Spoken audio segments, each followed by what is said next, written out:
Hello guys, आज की इस वीडियो में मैं आपसे बात करने वाला हूँ रेक्टिफायर के बारे में कि रेक्टिफायर क्या होता है, कैसे काम करता है और कहाँ पे हम इस्तेमाल में लेते हैं रेक्टिफायर को। ये सब मैं आपको बताने वाला हूँ आज इस वीडियो में। तो चलिए शुरू करते हैं।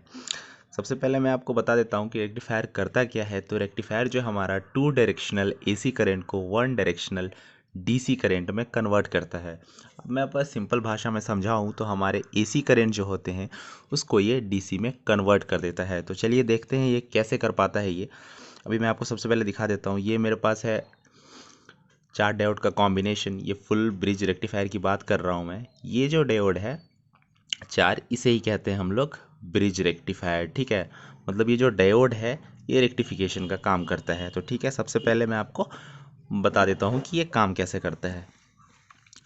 यहाँ पे हमारा एसी सोर्स है,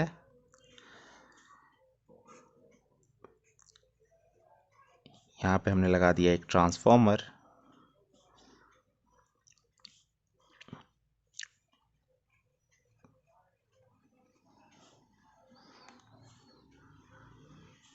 ठीक है, अब ये जो ट्रांसफार्मर है वो सिर्फ मैंने यूज़ किया है वोल्टेज को स्टेप डाउन करने के लिए, क्योंकि हमारा जो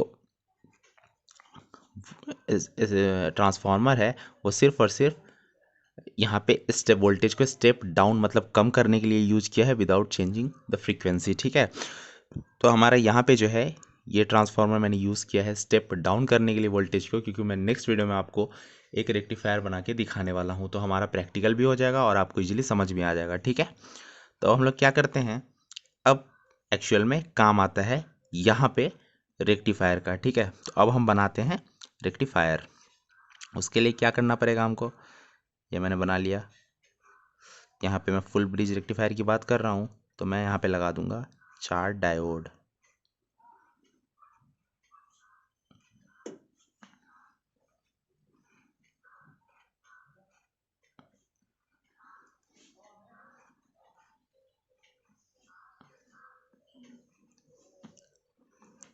चार डायोड लगा दिया मैंने। अब क्या करना है, हमारा जो एसी है उसको कनेक्ट कर देना है मैंने यहाँ, और जो दूसरा वाला है उसको कनेक्ट कर देना है यहाँ।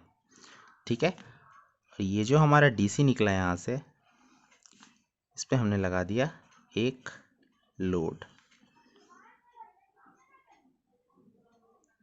और ये हो गया हमारा आरएल लोड। यहाँ पे हमने इसका नाम रख देना है D1। ये हो गया हमारा D2, ये हो गया हमारा D3, ये हो गया हमारा D4। ओके, अब मैं समझाता हूँ होता क्या है एक्चुअल में। ये हमारा एसी वोल्टेज है। एसी में क्या होती है, मेरी 2 डायरेक्शनल होती है, 2 डायरेक्शंस होती हैं, मतलब एक बार पॉजिटिव एक बार निगेटिव, जिसको हम लोग फ्रीक्वेंसी बोलते हैं। ठीक है, ये हमारी फ्रीक्वेंसी होगी। ये कितने हर्ट्ज़ की होती है, हमारे यहाँ 50 हर्ट्ज़ की होती है, मतलब 50 टाइम्स जो है हमारा वो जो डायरेक्शन है वो चेंज होता रहता है एसी में। ठीक है, तो चलो मान लेते हैं हम लोग पॉजिटिव हाफ साइकिल के लिए, मतलब जो एक हमारा पॉजिटिव, ये हमारी एसी की हो गई वेव फॉर्म। कैसी होती है, ऐसी तो होती है। ये हमारी एसी की वेव फॉर्म हो गई, एक हुआ पॉजिटिव और एक हुआ निगेटिव। तो हम पॉजिटिव हाफ साइकिल की बात कर रहे हैं अभी। ठीक है, पॉजिटिव हाफ साइकिल में क्या होगा यहाँ पे कि ये हमारा ट्रांसफार्मर है, ये इसकी प्राइमरी वाइंडिंग है, ये इसकी सेकेंडरी वाइंडिंग है। अब पॉजिटिव हाफ साइकिल में क्या होगा कि जो हमारा पॉजिटिव है, पॉजिटिव करंट वो यहाँ से आएगा। ठीक है, इस तरह से सबसे पहले यहाँ। अब ये क्या है, ये जो डायोड का है ये पॉजिटिव है टर्मिनल, ये निगेटिव है। ये पॉजिटिव है, ये निगेटिव टर्मिनल है। इधर पॉजिटिव टर्मिनल है, इधर निगेटिव टर्मिनल है। ठीक है, इधर पॉजिटिव टर्मिनल है, इधर निगेटिव टर्मिनल है। ओके, समझ में आ गया आपको। अब क्या होगा, हमारा पॉजिटिव हाफ साइकिल में जो हमारा करंट है वो किधर से फ्लो होगा, D1 से फ्लो होगा। D1 पास कर देगा, क्योंकि यहाँ पॉजिटिव है, यहाँ हमारा सेम पॉजिटिव करंट आ रहा है। तो डायोड क्या करता है, फॉरवर्ड डायरेक्शन में काम करता है, तो ये फॉरवर्ड में करंट को ले जाता है।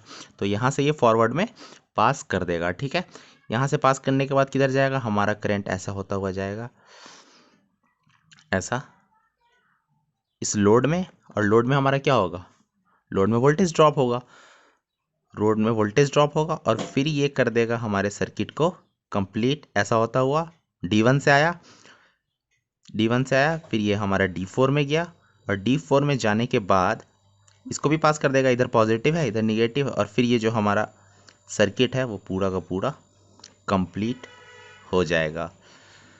ये हो गया हमारा। तो हमारी वेवफॉर्म कैसी होगी? अब अगर मान लो कि ये हमारा AC का, पहले तो AC का ले लेते हैं हम लोग वेवफॉर्म इसमें।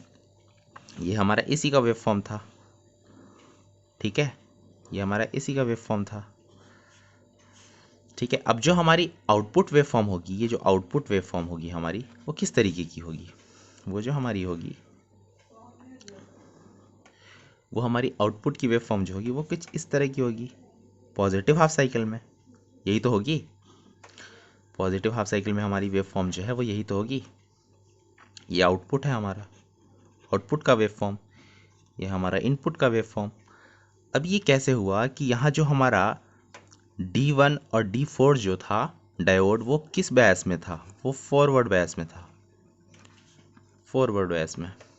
और निगेटिव साइकिल जो हमारा इसमें इसलिए नहीं बनेगा क्योंकि जो हमारा निगेटिव है वो क्या है, जो हमारा बाकी जो हमारे डायोड बच गए वो किस डायरेक्शन, मतलब कौन से बैच में है? वो रिवर्स बैच में होंगे ना। हमारे दो डायोड एक टाइम पे पॉजिटिव हाफ साइकिल में फॉरवर्ड डायरेक्शन में थे, और जो बाकी दो बच गए डायोड D2 और D3 वो हमारे थे रिवर्स बैच में। तो रिवर्स बैच में तो काम करता नहीं है डायोड, तो फॉरवर्ड बैच में काम करेगा। तो हमारा ये आउटपुट का एक वेव फॉर्म बन गया ना पॉजिटिव हाफ साइकिल में, ठीक है। अब पता चला आपको, पॉजिटिव हाफ साइकिल का मैंने बता दिया। अब क्या होगा सेकेंड टाइम जब ये अपनी फ्रीक्वेंसी चेंज करेगा, और जो ये मैंने बताया AC होता है टू डायरेक्शनल, तो टू डायरेक्शन में एक बार क्या होगा, अगर ऊपर एक बार पॉजिटिव आया पॉजिटिव हाफ साइकिल में, नीचे निगेटिव हुआ, फिर अगेन जो half cycle negative half cycle होगा उसमें क्या होगा, डायरेक्शन चेंज हो जाएगी। तो डायरेक्शन चेंज होगी तो यहाँ निगेटिव आ जाएगा, और फिर ये जो हमारा पॉजिटिव हो जाएगा, होगा नहीं होगा? तो जब ये हमारा पॉजिटिव हो जाएगा तो हमारा कैसे फ्लो होगा करंट? अब यहाँ से जाएगा इस तरीके से, इधर से गया यहाँ से, ये यहाँ कनेक्टेड है। फिर जो हमारा D2 होगा वो D2 होगा किस बैच में होगा? फॉरवर्ड बैच में होगा, फॉरवर्ड बैच में होगा ना। जो हमारा D2 है वो जो हमारी सेकेंड डायरेक्शन होगी, जब ये हमारा चेंज करेगा पोलैरिटी, तो ये D2 जो है हमारा वो फॉरवर्ड बैच में होगा। तो यहाँ से करंट फ्लो होता हुआ किधर जाएगा? लोड के थ्रू होता हुआ यहाँ से यहाँ आएगा, और फिर यहाँ से ये हमारा डायोड जो है ये भी फॉरवर्ड डायरेक्शन में होगा। तो ये हमारी हो जाएगी सर्किट कंप्लीट। ये हमारी हो गई निगेटिव हाफ साइकिल में। तो ये पॉजिटिव हाफ साइकिल की बात कर रहे हैं हम। ये जो हमारा आउटपुट हुआ ये पॉजिटिव हाफ साइकिल की बात कर रहे हैं। पॉजिटिव हाफ साइकिल में हमारा कुछ इस तरीके का वेव फॉर्म बनेगा आउटपुट में, ठीक है। और during the negative half cycle क्या होगा? निगेटिव हाफ साइकिल में जो हमारा वेव फॉर्म होगा वो कैसा होगा? फिर हमारा ऐसा ही होगा। निगेटिव हाफ साइकिल में भी तो हमारा एक वेव फॉर्म बन गया। तो ये क्या हो गया, ये जो निगेटिव जो हमारा AC का ये निगेटिव, ये पॉजिटिव था, ये निगेटिव था। अब क्या हुआ कि जो हमारी निगेटिव थी वो तो कट गई, निगेटिव वाली साइकिल तो कट गई ना डायोड की वजह से। तो ये क्या हुआ हमारा, ये हमारा चेंज हो गया DC में। समझ में आया आपको? ये होता है रेक्टिफायर का काम, इस तरीके से काम करता है रेक्टिफायर, ठीक है। अब क्या होगा, ये जो हमारी DC हुई, ये हमारी DC जो होती है वो प्योर DC नहीं होती है, ठीक है। उसको हम लोग बोलते हैं पल्सेटिंग DC। ये जो हमारी आउटपुट में DC आई है ये प्योर DC नहीं होती है। अब इसको प्योर DC के लिए हम लोग क्या करते हैं, इसको प्योर DC के लिए हम लोग यहाँ पे लगाते हैं एक पोलराइज्ड कैपेसिटर, ठीक है। अब कैपेसिटर का क्या काम होता है मैंने पिछली वीडियो में बता दिया था, आप वो देख लेना। एक्चुअल में जो हमारा कैपेसिटर है वो हमारा DC को ब्लॉक करता है और AC को पास करता है। तो यहाँ पे क्या होगा, ये जो DC करंट होगा इसके चार्ज को ये इकट्ठा कर लेगा और डिलीवर्ट कर देगा थ्रू RL लोड। तो हमारी जो वेवफॉर्म होगी वो और कट जाएगी, जिसकी वजह से हमको DC करंट यहाँ पे मिलेगा, ठीक है। ऐसे ऐसे होगा हल्का DC, पर फिर भी वो पूरा DC नहीं होता है, लेकिन बहुत हद तक DC हो जाता है, मतलब हम लोग यूज़ में ले लेते हैं उसको DC के। अब क्या बात, अब तो समझ गए आप रेक्टिफायर। तो ये यूज़ कहाँ होता है हमारा रेक्टिफायर? हमारा जो रेक्टिफायर है वो हम लोग यूज़ करते हैं, हमारी जो इलेक्ट्रॉनिक्स की सर्किट होती है उसमें हमारा DC यूज़ होता है ज़्यादातर, ठीक है।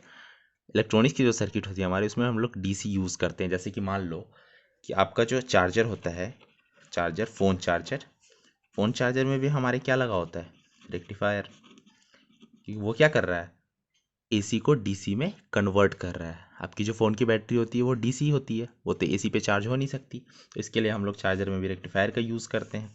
कोई भी चार्जर हो, आपका फ़ोन चार्जर हो, बैटरी चार्जर हो, सब में रेक्टिफायर यूज़ होता है।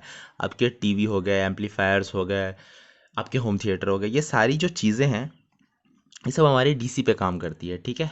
हम लोग लेते तो एसी से इनपुट है, लेकिन वो ये प्रोसेस मैंने समझा दिया, इस तरह से वो डीसी में कन्वर्ट होके हमारा जो सिस्टम है वो चलता है, ठीक है। तो ये होता है पूरा रेक्टिफायर का काम। आई होप कि आपको बहुत अच्छे से समझ में आ गया होगा रेक्टिफायर क्या होता है, कैसे काम करता है। नेक्स्ट वीडियो में मैं एक रेक्टिफायर बना के प्रैक्टिकली दिखा दूंगा। तो अगर वीडियो अच्छा लगा तो लाइक करो, शेयर करो, सब्सक्राइब करो और मिलते हैं नेक्स्ट वीडियो में। जब तक के लिए बाय।